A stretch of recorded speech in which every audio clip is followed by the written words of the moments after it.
नमस्कार दोस्तों। नवरात्रि का त्यौहार 9 दिनों तक चलता है। इन 9 दिनों में माँ दुर्गा के अलग अलग स्वरूपों की उपासना की जाती है। नवरात्रि का पहला दिन माँ दुर्गा के शैलपुत्री स्वरूप को समर्पित है। पर्वतराज हिमालय के घर पुत्री के रूप में उत्पन्न होने के कारण इनका नाम शैलपुत्री रखा।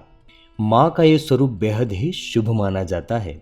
नवरात्रि के प्रथम दिन माँ को भोग स्वरूप गाय का घी समर्पित किया जाता है। माता शैलपुत्री का मंत्र है ओम ऐं ह्रीं क्लीं चामुंडाय विच्चे ओम शैलपुत्री देव्ये नमः। आइए दोस्तों, माता शैलपुत्री की कथा सुनते हैं। एक बार प्रजापति दक्ष ने एक बहुत बड़ा यज्ञ किया। इसमें उन्होंने सारे देवताओं को अपना अपना यज्ञ भाग प्राप्त करने के लिए निमंत्रित किया, लेकिन शंकर जी को उन्होंने इस यज्ञ में निमंत्रित नहीं किया।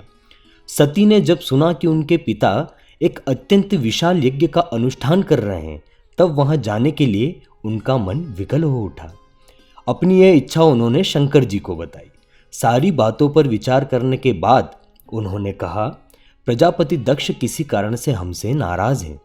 अपने यज्ञ में उन्होंने सारे देवताओं को निमंत्रित किया है, उनके यज्ञ भाग भी उन्हें समर्पित किए हैं, लेकिन हमें जानबूझकर नहीं बुलाया है, कोई सूचना तक नहीं भेजी। ऐसी स्थिति में तुम्हारा वहां जाना सही नहीं होगा। शंकर जी के यह कहने से भी सती नहीं मानी। उनका प्रबल आग्रह देखकर भगवान शंकर जी ने उन्हें वहां जाने की अनुमति दे दी। सती ने पिता के घर पहुंचकर देखा कि कोई भी उनसे आदर और प्रेम के साथ बातचीत नहीं कर रहा है। केवल उनकी माता ने स्नेह से उन्हें गले लगाया। बहनों की बातों में भी व्यंग्य और उपहास के भाव भरे हुए थे। परिजनों के इस व्यवहार से उनके मन को बहुत दुख पहुंचा।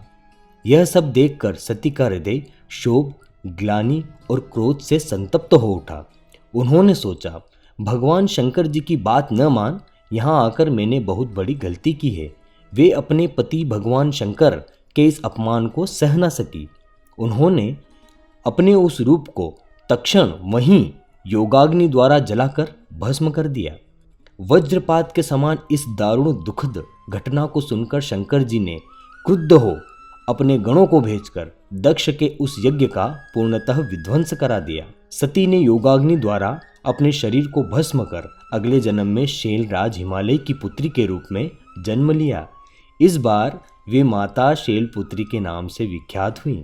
तो दोस्तों, ये थी नवरात्रि के पहले दिन पूजनीय माता शैलपुत्री की कथा।